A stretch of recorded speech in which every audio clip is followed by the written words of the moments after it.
Nous sommes entraînés par une force irrésistible, et jamais un instant les maîtres de pouvoir nous déterminer pour autre chose que pour le côté vers lequel nous sommes inclinés.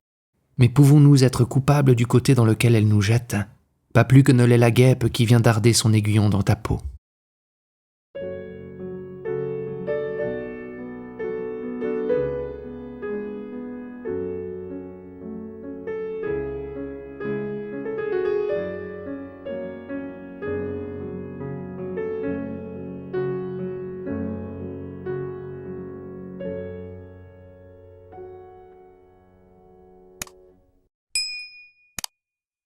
Toute la morale humaine est renfermée dans ce seul mot.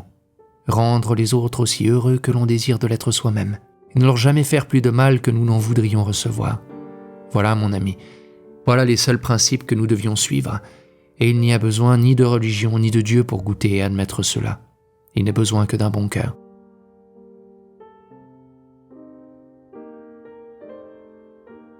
Juste ciel, si les hommes en entrant dans la vie savaient les peines qui les attendent, qu'il ne dépendit que d'eux de rentrer dans le néant, en serait-il un seul qui voulût remplir la carrière?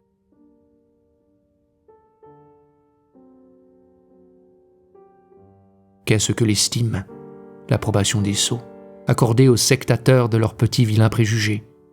Jamais l'homme sage ne place la sienne dans ce que les autres peuvent lui donner ou lui ravir au plus léger mouvement de leur caprice. Il ne la met que dans lui-même, dans ses opinions, dans ses goûts, abstraction faite de toute considération ultérieure.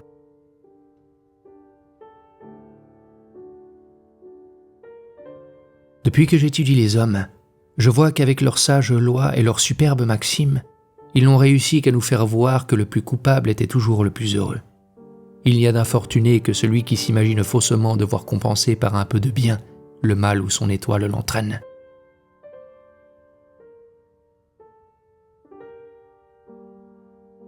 Quand il n'y aurait pas un seul homme sur la terre, tout n'en irait pas moins comme il va. Nous jouissons de ce que nous trouvons, mais rien n'est créé pour nous.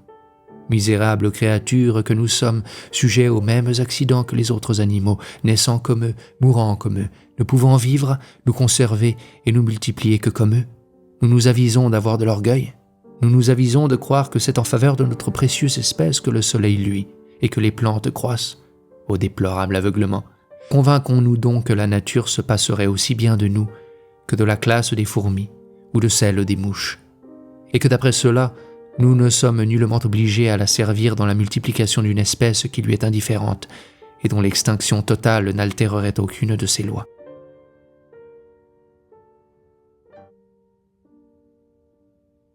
Vos malheureuses lois, informes et barbares, ne servent qu'à punir et non à corriger. Elles détruisent et ne créent rien.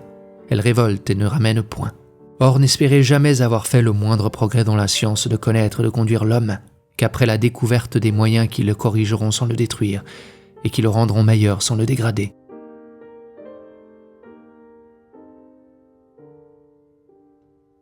L'enfant mutin brise le hochet qui l'amuse. Il jouit en le pulvérisant, et répand bientôt des larmes amères sur les débris de sa fureur. Tel est l'amour et tels sont ses effets. Tels sont ces débordements incroyables, tantôt impurs, tantôt cruels, mais toujours enfants de la nature, que le sot ignore, que l'épais rigoriste punit, et que le philosophe respecte, parce que lui seul connaît le cœur humain, et que lui seul en a la clé.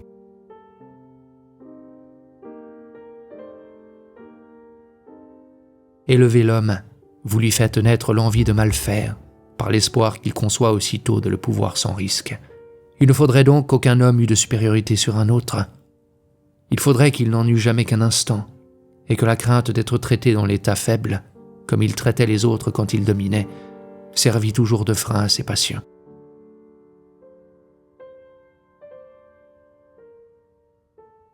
Frêle créature, nous n'avons qu'un clin d'œil à respirer ici. Le jour qui nous voit naître touche à celui qui nous éteint. Et cette suite d'instants rapides que rien ne fixe, que rien n'arrête, se précipite dans l'abîme de l'éternité comme les flots du torrent impétueux dans les plaines immenses de l'océan. S'ils sont si courts, ces instants où nous respirons, s'ils sont si faciles à détruire, ils peuvent l'être à tout moment. Et pourquoi placer alors son amour dans des créatures si fragiles?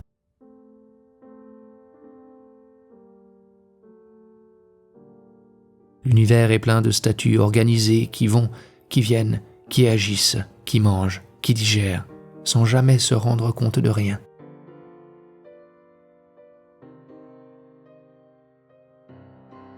Un peu plus de philosophie dans le monde remettrait bientôt tout dans l'ordre et ferait voir aux magistrats, aux législateurs, que les crimes qu'ils blâment et punissent avec tant de rigueur ont quelquefois un degré d'utilité bien plus grand que ces vertus qu'ils prêchent, sans les pratiquer eux-mêmes et sans jamais les récompenser.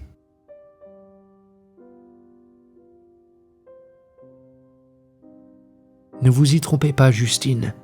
Ce n'est pas la vertu que l'on exige de nous, ce n'est que son masque. Et pourvu que nous sachions feindre, on ne nous demande rien de plus.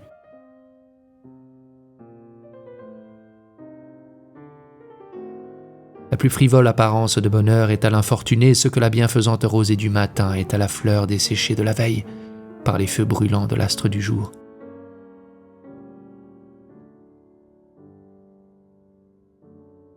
Mourir, c'est cesser de penser, de sentir, de jouir, de souffrir. Tes idées périront avec toi, tes peines et tes plaisirs ne te suivront point dans la tombe. Envisage donc la mort d'un œil paisible, non pour alimenter tes craintes et ta mélancolie, mais pour t'accoutumer à la voir d'un œil calme, pour te rassurer contre les fausses terreurs que les ennemis de ton repos travaillent à t'inspirer.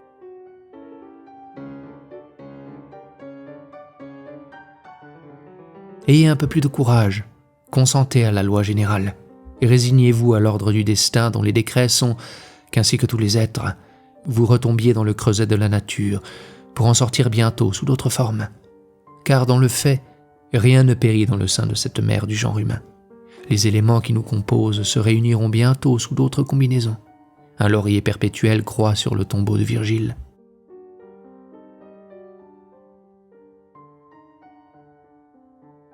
Tout est donc vice dans l'homme. Le vice seul est donc l'essence de sa nature et de son organisation. Il est vicieux quand il préfère son intérêt à celui des autres.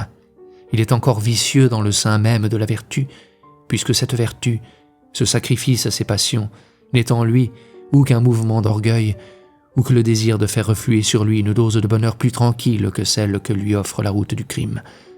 Mais c'est toujours son bonheur qu'il cherche, jamais il n'est occupé que de cela. Il est absurde de dire qu'il y ait une vertu désintéressée dont l'objet soit de faire le bien sans motif. Cette vertu est une chimère. Soyez assurés que l'homme ne pratique la vertu que par le bien qu'il compte en retirer ou la reconnaissance qu'il en attend.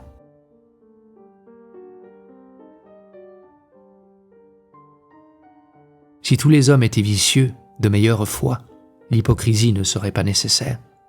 Mais faussement persuadés que la vertu a ses avantages, ils veulent absolument y tenir par quelque côté. Il faut faire comme eux, et pour se les gagner, cacher tout ce qu'on peut de ses travers sous le manteau de cette vieille et ridicule idole.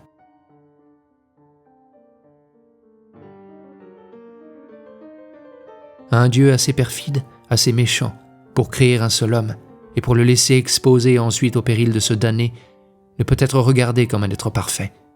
Il ne doit l'être que comme un monstre de déraison, d'injustice, de malice et d'atrocité. Bien loin de composer un Dieu parfait, les théologiens n'ont donc formé que la plus dégoûtante chimère. Et ils ont achevé de dégrader leur ouvrage en prêtant à cet abominable Dieu l'invention de l'éternité des peines.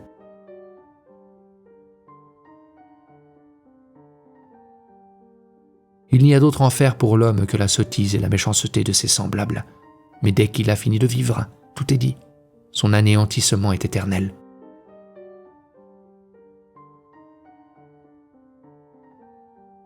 Il en est de l'amour des femmes comme de celui de Dieu. Ce sont des illusions qui nous nourrissent dans l'un et l'autre cas. Dans le premier, nous voulons n'aimer que l'esprit, abstraction faite du corps. Dans le second, nous prêtons un corps à l'esprit. Et dans tous deux, nous n'encensons que des chimères.